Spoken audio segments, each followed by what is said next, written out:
Director James Gunn has revealed just what characters were already sort of put to the side and they said no to when it came to developing the DCU. This is specifically how it relates to the first DCU project, Creature Commandos, and what characters they looked at and they decided, no, these are off limits for now.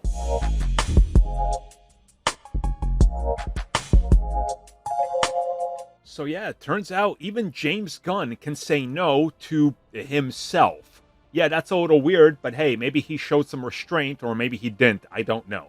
Either way though, James Gunn was recently talking about the specific characters we saw in Season 1 of Creature Commandos and the potential of Season 2. And while he wouldn't talk too much about Season 2, he did talk a little bit more about some of the rejected ideas for Season 1, such as Wolfpack. Now yes, here you will notice that there's a pattern, because it's James Gunn and he wanted Wolfpack in this thing. So, of course, but he said, you know what, we already had Weasel, I figured let's just expand his story, so that was a great pick. And honestly, yeah, I agree with him, that was a great and smart pick. Now, of course, per James Gunn, every new character is his favorite character of all time. So he did say one of his favorite characters of all time, Man-Bat, was also considered, but ultimately they decided not to include him for whatever reason. So this is interesting because Man-Bat would have been a really, really interesting pick, you know? And people have been waiting to see Man-Bat for quite a long time. People still keep demanding they release the Schumacher cut of Batman Forever because that featured Man-Bat. And again, I am all for that. I would love to see Man-Bat on film. I don't understand what's taking so long, but maybe there's a grand plan and that's why they decided not to include the character. You know, one could only hope and assume that that's the case. Now, of course, another fan favorite character of James Gunn, and I know many people are going to know who this is, Vincent Velkhorn? Vincent Velkhorn, yeah, let's go with that. A dude who's like a part bat type deal in the comics that I've heard of like, never, if I could be real with you, up until James Gunn mentioned him.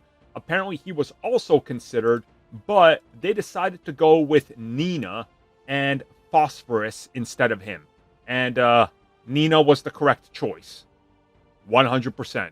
Easily my favorite character in that series. Says the guy who likes to fish people and everything, so I know I'm biased, but yeah. And instead of Frankenstein, we could have had Solomon Grundy. James Gunn confirmed he played around with the idea, but ultimately he decided Frankenstein was the better pick because, well, there was just more to do with him. And honestly, I think that was a correct call. Like, Solomon Grundy, people would look at him and just go, is that like Frankenstein's monster? Is that Frankenstein? And they'd just be like, yeah, I guess. So why not just use the actual Frankenstein, you know? It makes sense, it's pretty cool, and it's pretty awesome that we're hearing James Gunn just be completely transparent and go, well, here's characters I considered, but I said no to, and nobody else is going to use them up until more or less he does, because, one, they're so obscure, but two, I don't think people care about many of these characters, if I could be real with you. Thank you for checking out that video, and thank you for your continued support. Feel free to like, share, subscribe, do whatever you will, and if you're so inclined and would like some additional content from us, which includes unfiltered content and bonus discussions, we do offer exclusively in our member section. We hope to see you there. So thank you for watching, and have a good one.